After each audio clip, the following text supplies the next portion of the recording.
Hello, everyone. Today I have someone really special for you. I have an architect from Karachi, the name Ramiz Baig, and he is an architect by profession. He is also runs his own practice in Karachi and is current chairman of the Institute of Architects. Ramaz, welcome to my YouTube channel. And will you just like to add anything extra in your introduction about yourself? Hi, Jason. Thank you. Lovely to be here. Uh, well, immediate past chairman of the Karachi chapter of the Okay. Institute of Architects, Pakistan. But it's all right, understandable. Nobody's counting the COVID year anyway. So, yes, it just seems like we're still in last year or an year and a half ago. But wonderful to be here. As you have already introduced me as a practicing architect, apart from my own practice, which is about 14 years old now, uh, I, I teach at the Indus Valley School of Art and Architecture, and I have been involved with Architects Regional Council Asia as their immediate past honorary secretary, and that is how you and I met. So Yes, we met in Rome, didn't we, in Italy? that's right. That's right. That's right. Yeah. No, no, wonderful. So my first question, really to you, is, I ask this to everyone, is what made you become an architect? Right. Well, it's interesting thinking about it in hindsight, but two things. One is connected to a bit to your country, and the second is Lego. So Ah, Lego was definitely something as a child that I used to love building. Not only the catalog, but like stuff from my own imagination. So that used to be interesting, mixing sets together, making something unique. And what's unique to your country are the castles. I was always fascinated by castles. So that was something that piqued my interest into architecture. yeah, and I guess castles are one thing that Lego is kind of great for building castles. Yeah. So the next question is, I'm trying to explore here with what the difference is maybe between studying architecture in the UK and studying architecture in Pakistan. So can you just kind of describe the whole process that happens from leaving school? One would have actually assumed that our systems could have been similar, considering that we are heavily influenced by the British systems in so many ways because we were, part of British India for till 1947, before independence. So, but that hasn't how architecture education has turned out. So we follow the American system of 5 years, 5 straight years, and that is something that is enforced throughout the country. So all Right. recognized programs of architecture have to do a 5 year bachelor's, and this you get into after A levels or after your what is the local exam called the inter exam. So inter is after 12 years of schooling, and those who do A levels like I did, so that's 13 years of schooling, which of course you are familiar with. So then it's 13 plus 5, so then 5 years after that. Wow. And so, And so you don't like we do the split, don't we? We sort of do a 3 year yeah, bachelor's degree and then we have a year out and then go back and do the next 2 years. So you just do the full 5 years in one go. true, and we have looked currently the Board of Architecture Education and the PCAT. On those platforms, we do discuss: is this the best way to go about it? Can we tweak it in some ways? The major issue of splitting it up, like how you said, you guys have a bachelor's after 3 years. Now, Pakistan has a law that you cannot have a bachelor's degree of less than 4 years. So you Right. can't cut them off at anywhere earlier than four, and then to have a piece of paper which is actually worth something so that they can actually go ahead and do something else. So when you've done four, might as well do the five and be done with. But it would be great, I think, especially with all the new architecture schools coming up, so many different programs. It would be interesting if we can give them an out, say after 3 years, so that they can go explore something else also, and maybe work or how it is in the UK. Yeah, and just before we leave that question, but it's more for clarification. So after you've done your 5 years, do you just register to become an architect, or do you have to do a further examination? And how does that work? Right. So this is like a work in progress, but it has begun. So the new graduates, see what has happened. I don't know if we will be, if we were going to handle this in a later question, but it would make sense for me to talk about it now. Mm. So when I graduated, now 18 years ago, when I finished my 5 years bachelor's, so there were six architectural schools in Pakistan, just six. Wow. And in the next 18 years, we've added about 30 to 35 more.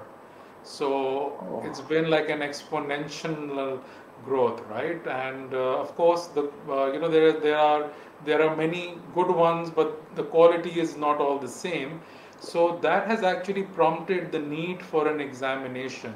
So the PCAT-P, which is the Pakistan Council of Architects and Town Planners, which is our architects registration body. Yeah. So they take that exam now for all the new graduates. So the new ones have to give an exam, or that process is still being streamlined. Very soon will be having to give an exam to call themselves architects. But Oh, till right. till the time I graduated, that wasn't the case. After graduation, we just seeked membership with the council, and if our degree was part of the accredited programs that were recognized by the council, we used to get registered. Okay. Okay. So you move into practice, and you have your own practice. Maybe you could just describe how you set up that practice, and then how you kind of found your first clients. Just your journey for the last kind of 18 years, really. Yeah. No, I mean, of course, 18 years ago, when I graduated, it was very much the norm that you would seek employment in a reputable architectural firm, because it was understood that even though you've done a very comprehensive 5-year program, the realities, the practicalities of actually building something are going to be very new and very alien to you. So it was very important at that time to seek employment. I was very fortunate that I worked with this company called ASA Private Limited, who have been around for close to 50 years now, and they're one of the largest establishments in Pakistan. The two principal architects, Arshad Abdullah and Shahid Abdullah, were both founders of the school I went to. So there was that association there. They were also people who taught us. So that was almost like a natural progression. Okay, you're going from school, and then you will be working in that office and really learning the ropes of how to build.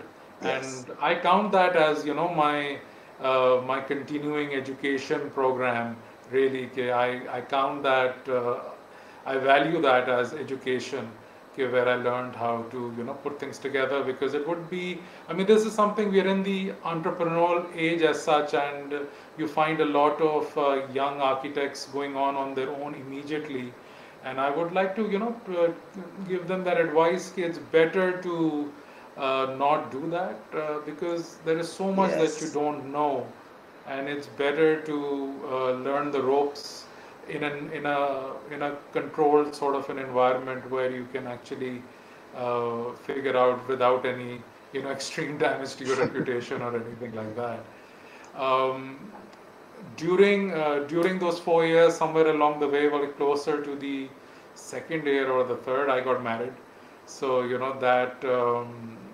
that also kind of makes you wonder, where are you headed in your life, and how do you want to how do you see yourself in the next 5, 10 years? Yeah. And okay, we're managing, with as well till we were two, but then my son was about to be born, and that was actually the trigger which I realized कि if I am going to set up my own practice, now is the time to take that risk before I get so bogged down with the Yes. regular bills and the fees and the payments and all of that.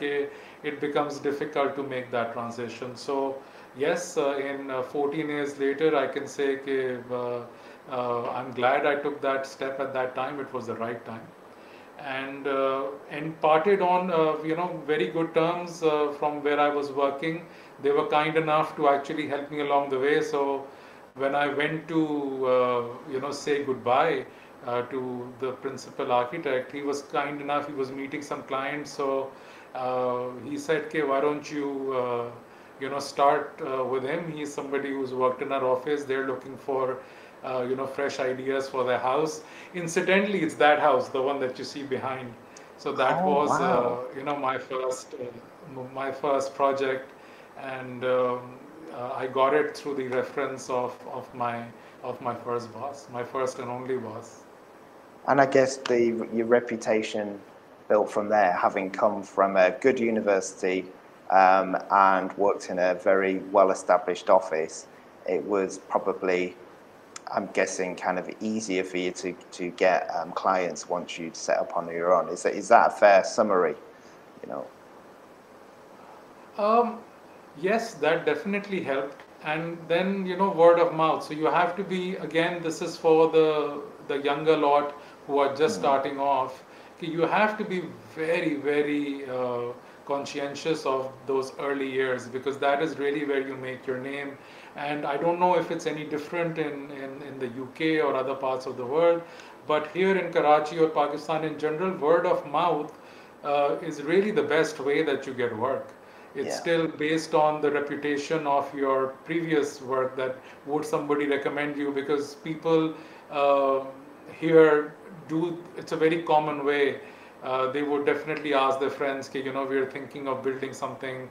How was your experience? Would you recommend your architect to us? So yeah. by the thank God, okay, we usually do get recommended by our previous clients, and we continue to work with clients who we've built, say, an early house for. Then if they had an office space coming up, so we built that for them. If they had a factory building coming up, so we built that for them as well. So you really develop those relationships, and I think those are crucial. Absolutely, and I think that's very, very similar in the UK. Apart from, and I guess you'll have the same situation with competitions or public buildings are procured in a different way, but definitely reputation is key to getting that ongoing, client that you need to sustain your practice. Which leads me on to my next question, really. And we've had this massive debate within the UK, and do you believe architecture is still profitable? And it's linked to a second question, so I'll let you phrase that. So it's about, is architecture profitable? But do you think architects are, in general, good at business? Yeah, I think that's something another one of our uh, teachers, another past president of the institute, brings up a lot. Okay, are you going to have a practice-based business or a business-based practice? And that's a wonderful way to put it, that he did with us when we were starting off, and it made a lot of sense. So you have to you see both types, to be honest, very easily. You can, if you look at all the kind of practices which are doing well around you, you can in those two categories, and you have to figure out which approach works for you and which approach you want to do. No, architects are not trained for business at all, definitely not in school, but we have to spend, I mean, especially as somebody who's the, sole proprietor of the practice, a lot of your time actually goes into the business rather than the design. The Yeah. design you can make somebody else responsible for. The production of the drawing, somebody else can be looking after that under your supervision. But is the business really, for small and for medium-sized practices, okay, where the business aspect of it is something that you have to completely take charge of. And that is again something that you at least I learned with experience, and I still feel that it's an ongoing education, something Absolutely. something that you're figuring out. I mean, especially with how social media came into uh, the forefront, and you saw so many uh, new names come up taking advantages. I'm not only talking about architecture, but Yeah. people have done wonderfully well just using social media to enhance their business portfolio. And I think those guys have really, taken the ball and have ran with it. And so a lot to learn with the changing trends, and Yes. a lot to learn with that. I don't know where it comes from. I don't know if it's from the conservativeness of how we were, how architecture education was taught to us, or is it from the fact that the company that I worked for initially, they were very well established. So uh, you know self promotion and advertising yourself was not something that was looked very well upon, and I find Yeah. it difficult to do. And I don't think that I have been using those tools as effectively, just because of that little hesitation at the back of the mind. Is this the right, or is this the ethical way of going about it? So it's quite an interesting debate. I know the newer lot, most of them do not even think that way. So maybe they're a little bit more liberated that way, and they're lucky that they don't have that burden on them. The other bit of it also has to do with the involvement with the institute. So, like I said, I currently last year finished a 2-year term as the chairman of the Institute of Architects Pakistan Karachi chapter. So again, you have to, when you're holding like an official position, so you also have to keep it low key. You don't ever want to send that wrong message out. Okay, you're using one thing to promote, the other. So you have to be careful of those things as well. No, no, you brought up some interesting things there, and again, just when you were discussing about coming out of School of Architecture and people who are setting up practice after 5 years of study, I think there's definitely a view within the UK that once you get into office, into practice, then you really start learning about architecture, because, the projects are, going to be on site and you're at the coal face often. I don't know how someone would go straight from university to actually practicing, and I'm sure there's probably some, I guess, horror stories out there of where things have gone wrong. I mean, they do say that sometimes the best way to learn is actually just to jump in with both feet. But I think when you're dealing with a lot of money and people's houses or offices or even hospitals, you really want to make sure that you do a good job. So really fascinating True. what you said. I mean, the first meeting that I recall having with the first client meeting that I ever attended, I mean, it was a couple. They were, talking about their dreams, how, they've all their lives they have reached this moment where they want to build their dream house, and it was so intimidating. It was like, oh my God, that's a lot of pressure, Yeah. that you have to make that dream into a reality. So you do feel that. Yeah, and it's unlike many other subjects as well. Architecture is, it's very much, there's no right or wrong answer. With things, it's very much about who you are and how your philosophy on design is, and it's just it's a very challenging kind of profession for you to be in, and you're still in business, and you're still I'm hoping you're profitable. If you're still in business, you must be. Yeah, Yeah, yeah, yeah, yeah. So yeah, you have to figure it out, your own system of what works. yeah. No, absolutely. So my next question is, it's can you tell me more about your other activities with Arcasia, and what was your role? Because that's kind of how we initially met when we were in Rome together. Just say what your role was with that Sure. organization. So firstly, we as architects are members of the Institute of Architects Pakistan. So that's the local body, which is local institute which exists in Pakistan. Yeah, So since 2012, I have been involved in various capacities with the Institute of Architects Pakistan. Institute of Architects Pakistan, along with 20 other Asian countries, are combined to form ArcAsia, which is the Architects Regional Council Asia.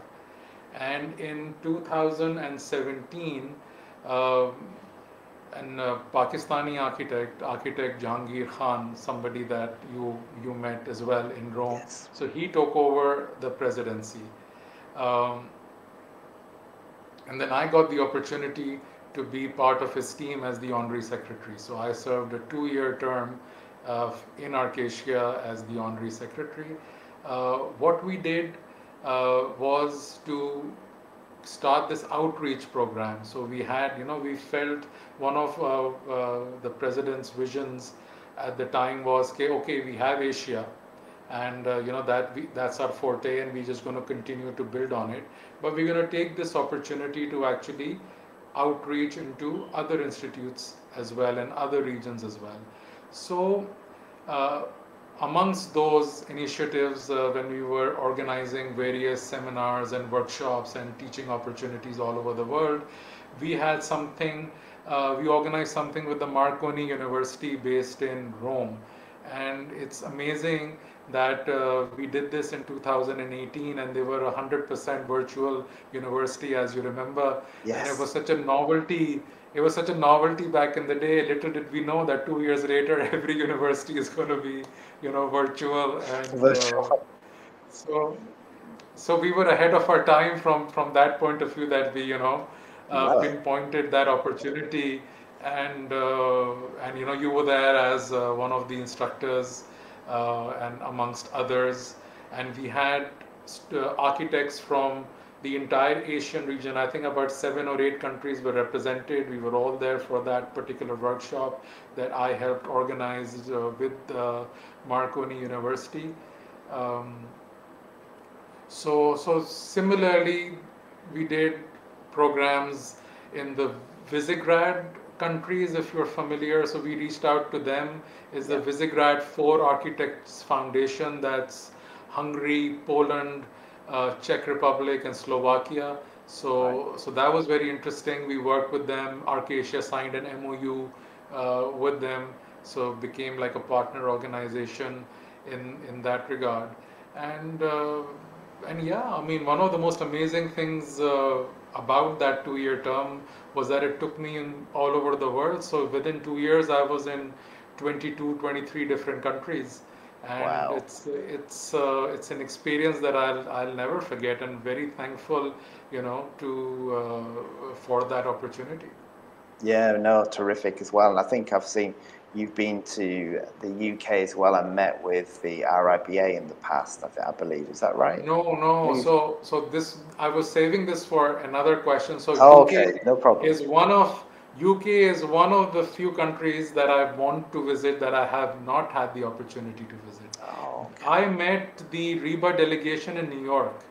Right, So that's we right. were, that was part of the AIA convention. I was representing the president, Arcasia. He couldn't make that trip, so I was representing him at the AIA, which was held in New York, and that was in 2018. And we took that opportunity, Reba and Arcasia. So myself, along with a past president and who's the current president of Arcasia. So the three of us, we met with the Reba delegation, and one of the major focus of that talk was architecture education, because RIBA and then Commonwealth have been around for a very long time as far as accreditation is concerned, and we were hoping that they could help us come up with our own systems, or figure out a system which would be more suitable to Asia. So it was a fruitful meeting. Oh, wonderful. I do hope you make it up to the UK to meet Portland Place in London. That would be amazing. I think the next thing I want to touch on is you also, as well as practicing, you do teach as well at university, which I think you mentioned in your introduction. And I just wanted to ask why. So why do you feel it's important to practice and teaching? Because I personally think that's the best combination. To be able to actually teach. And I think the lecturers that taught me at university, the ones I really got on with, were always the ones who were practicing as well. I felt they had the most knowledge. But what are your reasons? And I would tend to agree with that. The combination of practice and being an adjunct faculty or part-time position in a university is an ideal one. I would also like to look at it from another aspect. So you see, when I left my job and started my own practice, so then you're not meeting that many other architects who are part of that large working environment. So being involved with the university helped from that aspect as well. You were meeting other architects who were teaching. Being involved with the institute also keeps you current that way. So these were really outlets where you're staying current, you're meeting other architects, and you're having that professional exchange, which is so important for your development. So that's one way. And students, they keep you fresh, to be very honest. I like the fact how with times the architecture student has evolved as well, and with so much exposure to information, I find them to be a lot more capable than maybe what we were back in the day. Maybe a little bit impatient, but definitely more capable. And I think it really keeps you fresh from you feel rejuvenated really after, especially those the times that I was teaching studio. So, and of course you have to keep in mind that I'm teaching in the same university that I graduated from. So after 7 years after my graduation, so from 2009 to 2015, I taught architecture studio at the third year level, and I taught that under a very senior architect, and he was in turn my teacher. So it was a good circle that way. Okay, from being a student, I was teaching along with him. So that was interesting. So we had like a 6-year stretch till 2015. Then something amazing happened. My college inducted me as only the second ever alumni to be on the board of governors of that school. So that was quite a prestigious honor for me. And that's when I took a break from teaching. So I spent a 3-year term on the board, which was just fascinating to be able to look at the same institution firstly as a student, then as a faculty member, and then to see it from the board level. So got to really know how these things work, and you really understand about your own practice also when you look at how institutions, such large institutions, are run, and you really learn from the other specialists who are around you, and you take those lessons and then you try to apply them to your practice and apply them to your life. And then after finishing my Board of Governors term, for the past 2 years, I've been teaching professional practice and project management to final year students.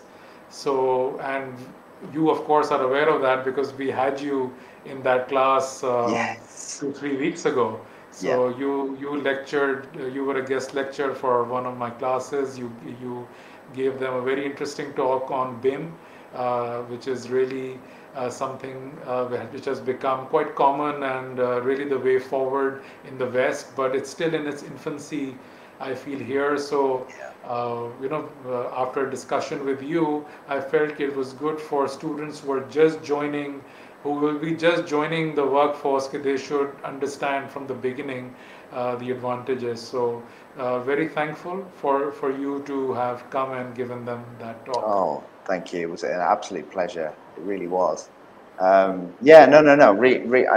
I'm getting to know so much more about you, and that's kind of what this is about. So what we briefly touched, I think, on this about the business side of practicing now, going back to practice. But what do you think are the biggest challenges facing the architectural profession in Pakistan? I'm just trying to understand if they're Right. very similar to maybe the UK. So Right. Well, you'll be a better judge, after my reply as to if it's similar. I would expect it to be different because I feel our major issue is that the architecture profession is still catering to a very small percentage of the population. Pakistan is a massive country of 220 plus million people, right? It's a lot of people, and registered architects, to the best of my knowledge, are less than 10,000.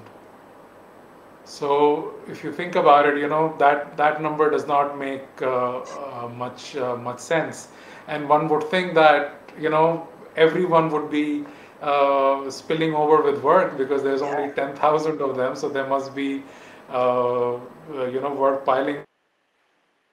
But it's a two-way. It's an interesting way to look at it. I don't know how to form this answer, but the fact that there are less also has to do with demand. A lot, say in Karachi, it's documented that over 50% of construction is usually undocumented, and it's usually in the squatter type scenario, unregulated. Maybe not squatter, but standards have definitely increased here as well in the past years, but unregulated. And then it goes through the whole process. Okay, the builders have this way. Okay, let's build it, and then we'll worry about regularizing it later, because the population is so high and the demand for housing, for especially for housing, but also for office space, etc., is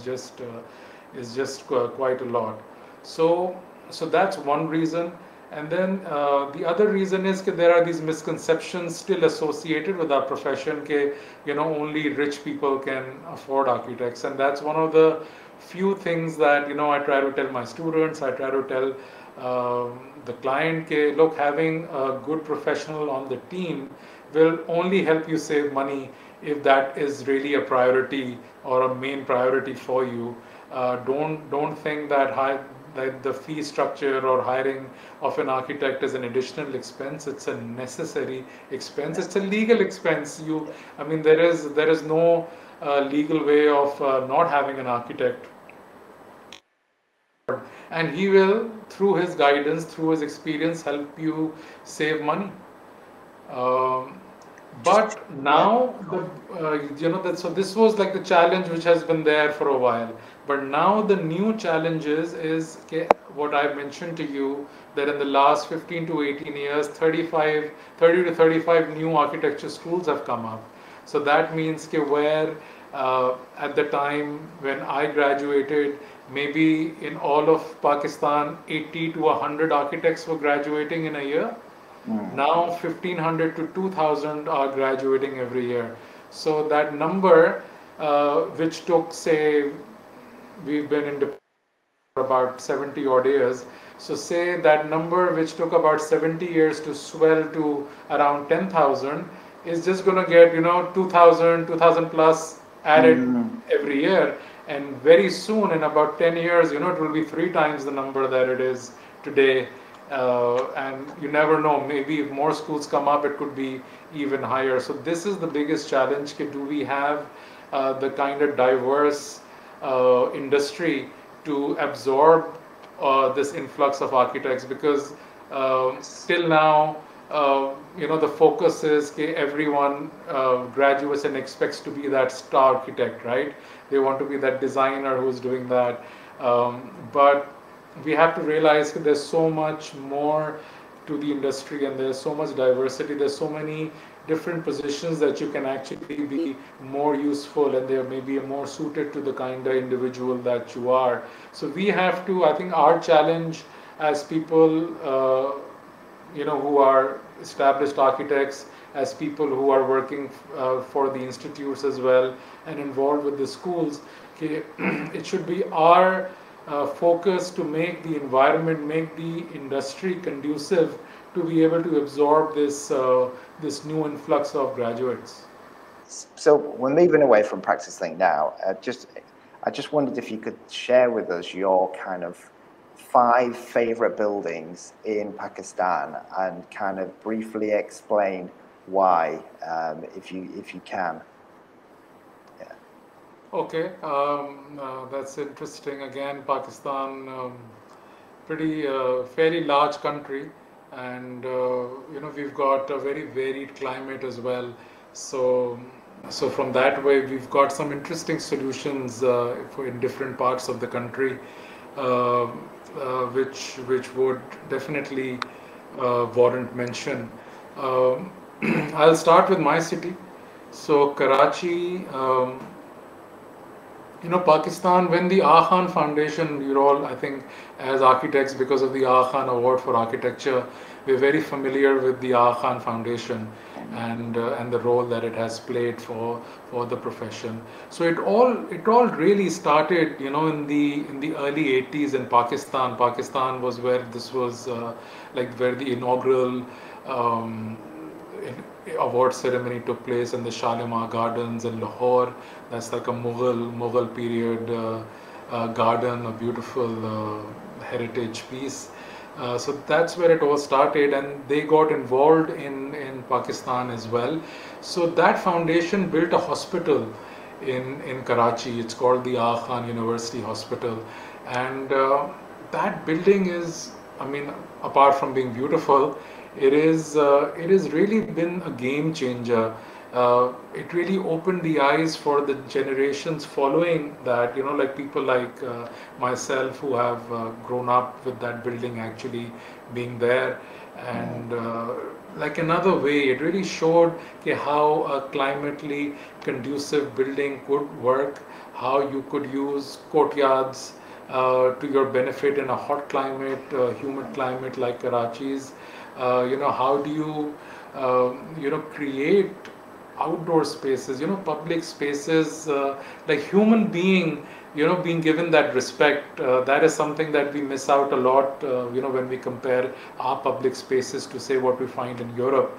So this building, apart from being a fantastically functioning hospital, state of the art, it really gave respect to those pedestrian plazas, and like the human being who is actually, I mean, no one happily goes to the hospital, right? So while they are in that little bit of, I mean, they could be in a serious situation or a semi-serious situation, but Yeah. at least the environment that was created for them was conducive, that they could actually feel good, at least about the ambience that they are in.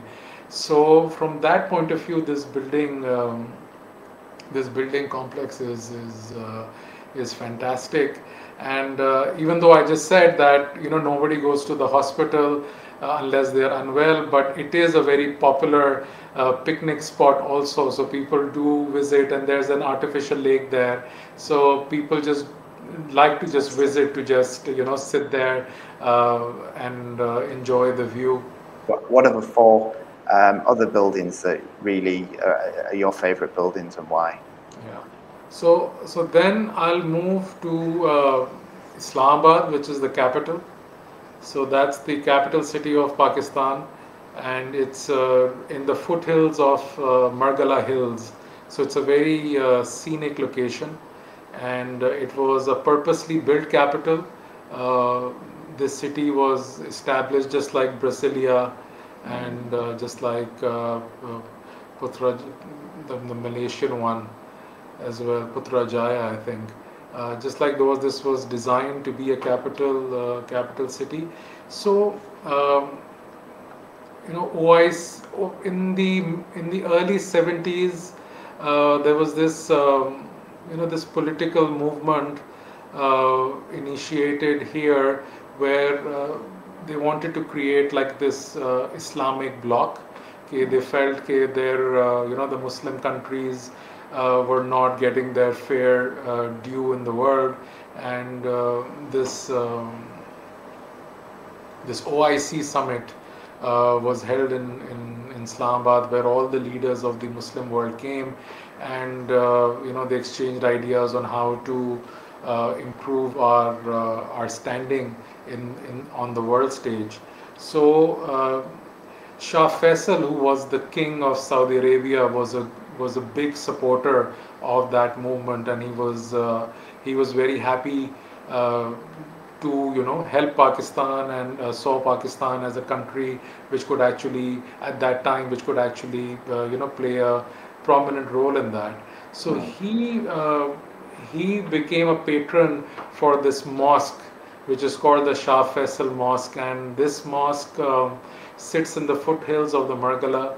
And when you're driving on one of their main avenues, and you see that landscape, and then you have a very contextually appropriate building sitting right on the foothills. It's quite a breathtaking sight, and it until recently, of course, this was built again. It was completed by the mid 80s, I think. So since then, many larger mosques have come up, but at the time, it was the largest mosque in the world, and it could have, Wow. because inside, and of course the prayer area outside, you could have like 100,000 people, worshipping at the same time. So that's a beautiful example of successful architecture as far as Islamabad is concerned. Then we can move to Lahore. So Lahore is another. It's the capital of the Punjab. Yes. So it's one of our ancient cities. It was part of the trade route from Central Asia all the way to India. So it was one of the major stops, and it has a rich culture going back hundreds and hundreds of years. It had a famous walled city which has been restored, and just the walled city itself, just that restoration project. There is a mosque there. There is a public bath there. There are some streets which have been done. So just that alone is worth mentioning as a fantastic example of architecture. And we would love to, whenever things normalize. So when we host you here in Pakistan, these three buildings are definitely two buildings and one walled city, really. Yeah. I wasn't intending on counting this in the five, because for Lahore I had another example, which is the Alhambra Art Center, Okay. and this is special because this was the first Pakistani building to be awarded the Aga Khan Award for Architecture.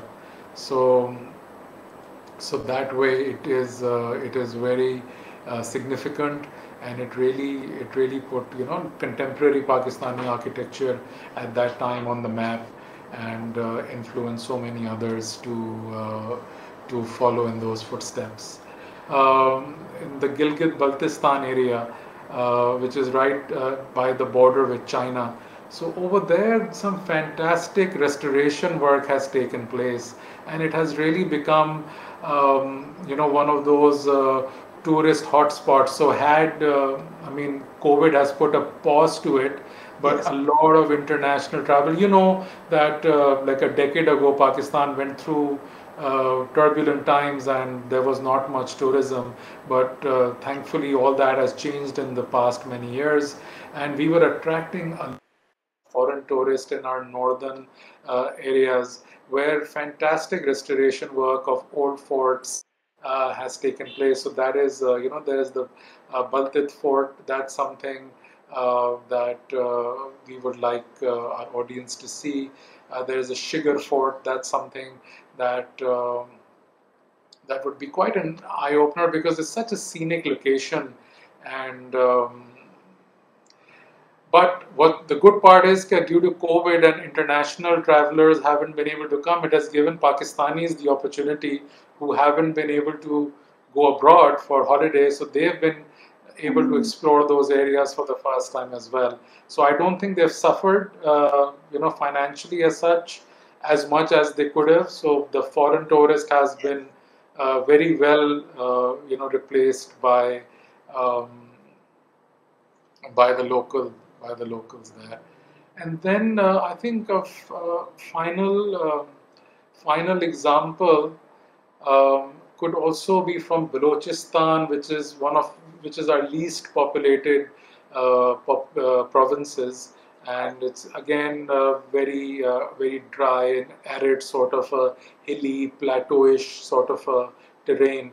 So there, Serena, a chain of hotels, they built a hotel there, and again, as a contextually successful example, that's quite an interesting project to look at. No, fascinating. I love that you've covered, that the buildings are located in different parts of Pakistan. So there's this whole colonial chapter to our history as well. So there is a lot of colonial architecture, very influenced by buildings that you would see in your context, and they exist in Karachi as well. And okay, so this would be interesting because I think our audience would be interested to know about this story. So Frere Hall, as a town hall, was built in the 1800s in Karachi, and it looks like a Gothic cathedral. So, when the imagery is there, you would find it to be quite fascinating that it really belongs. You could put it anywhere in London, and it would be completely in place, there. So that building still exists, but after it was built, there was this debate amongst the British architects who designed it. Okay, why are we building this Gothic architecture here in the subcontinent? Contextually and climatically does not make any sense. So within the same garden, there was this club. It's a very prestigious club called the Sindh Club. So that was built around the same time, almost as a reaction to that cathedral, Gothic cathedral-looking building.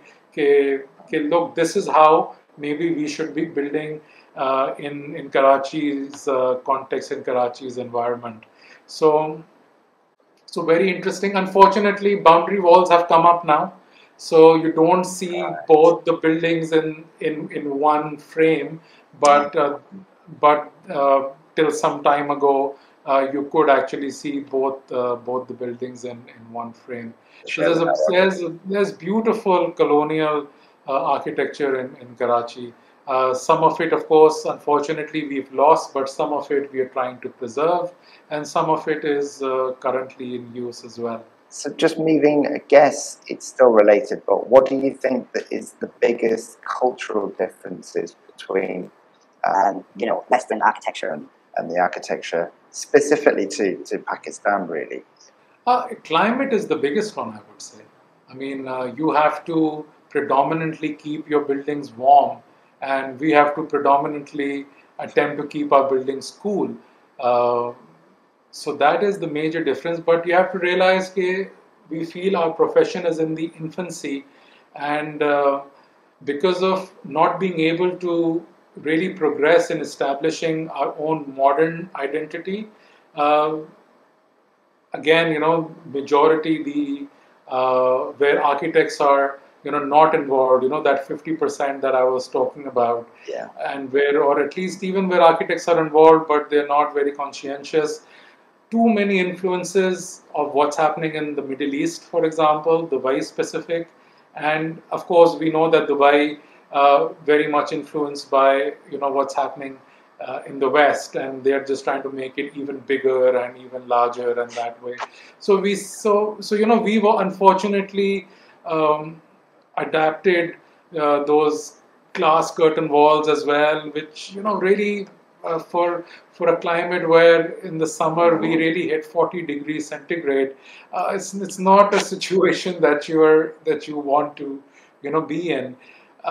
Again, this is I would love to share these images with you. In the 50s and the 60s, there was this almost like this concrete jali curtain wall being developed in Karachi, and you see a lot of buildings which have this almost like this this concrete jali curtain wall instead of glass. Right. And I really hope that had we continued on that path, those could have really evolved into some amazing pieces of architecture. There are still some exist from that time, but not too many attempted now, because the builders who are the patrons, the money behind it, they have this set look. Their mega complex building has to look like Dubai or something similar like that. So that is a challenge that we are facing in how to overcome that that identity crisis, really. Absolutely. No, I think from my travels in Egypt, they had these timber screens at the windows, mashrabiyas, I think they were called. Yeah, Where mashrabiyas, brisolets. Yeah, and they were amazing because the light, like it must be where, in Pakistan, the light is so intense and so bright that you need these screens to filter and subdue the light inside the building. We have the opposite problem. We have no light in the UK, really. We're all about trying to get as much light in as possible whilst insulating our homes. So, yeah, it's absolutely fascinating. Exactly. So that is the thing. So a lot of, and again, it's a Western influence. Again, that stuff that gets appreciated has to be endorsed by the West, for some example. So even our local products and our old local techniques, when somebody foreign replicates them, then all of a sudden they become cool, or they become acceptable to use. But and then you're shunning your own traditions just because they're yours and you don't appreciate them. So that change of mindset, again, we're hoping with a lot more younger architects who are trained in this context, hopefully they will bring about that change. That is why I mentioned the Khan. Again, it was a foreign company which designed that building, and they said, okay, look, what you guys have been doing for centuries, courtyards and mashrabiyas and wind catchers, Yes. was really the way to go. Why were you trying to copy the silly stuff that we were doing? Well, it becomes silly in this context because there you're trying to maximize the heat as much as possible, and here we are trying to minimize it. So the same thing cannot work. Yes. So why try to make it work? Yeah, architecture of its context and climate, absolutely. Okay, so just the last couple of maybe questions. So what have been the biggest changes, and apologies if we've covered it, but in the last 18 years of your career, what has been the biggest changes within architectural design? Maybe we've covered it with that last question, but is there anything you want to kind of add? Well, we definitely covered, the number of architects that are there, so no need to, stress upon that. I can specifically speak about, what is expected of an architect. I think that has changed. Again, 20 years ago, at least I hadn't even graduated 20 years ago, but yeah, I mean, around that time that I graduated 18 years ago, still majority of the work being done in architectural offices was manual. So you had these, specialist draftsmen who had been trained in just the skill of the line, and they used to churn out these beautiful handmade drawings for, our clients. So I saw that shift happen, and it was actually, from many ways, it was a very depressing shift also, because I saw in front of my own eyes people who had been working in offices for 20, 30 years risk losing their jobs because it was difficult for them at that time to learn AutoCAD, to be able to shift to computer Yeah. drafting, and they were being replaced by people who had probably a fraction of the ability and the skill that they had, but just that knowledge of how to use that machine better. And that was really sad to see. That is something that has happened in front of my eyes. That transition I've seen. So that is definitely one of the big change. From the client point of view, I feel clients again have become a lot more aware, and due to exposure, they are a lot more sure about what they want. So you have to meet them halfway as far as that is concerned. They will, of course, they've come to you, and if you've come to an understanding, they will respect your judgment. They will expect you to guide them in the right way, but they will have a lot of input for you as well. And I think as architects, it's our duty to listen to that input as well, because ultimately it is for them that we are designing. Yeah, I guess you may get So clients that change has been very noticeable, and just this awareness really of walkthroughs and 3Ds and virtual reality, because they've been exposed to all of these things so much that they really expect our local market to very quickly come to terms with this and provide them with those solutions. They want to see exactly what that room is going to be like, Mhm. because they know that those tools exist, and they expect you to be on top of your game, and give them presentations using those tools. So that has been quite a challenge as well. Yeah, Instagram has kind of, and Pinterest, I think, has made architects' jobs even harder because they can show you images of exactly maybe what they're looking for. Yeah. Yeah, that's fascinating. It really is. And so if you could visit one building, okay, anywhere in the world, right now you have that possibility, which building would it be and why? Well, what if I mention one country, because that will make you happy? So that one country on my bucket list that I haven't had the opportunity to visit would be yours. And that is definitely stemming from, again, the historical context, that I was fascinated with castles and ancient buildings, and I think you guys have your fair share of those. People used to joke that there are so many castles in England because they don't like to clean, so they used to make one dirty, and when it got dirty, they built another one.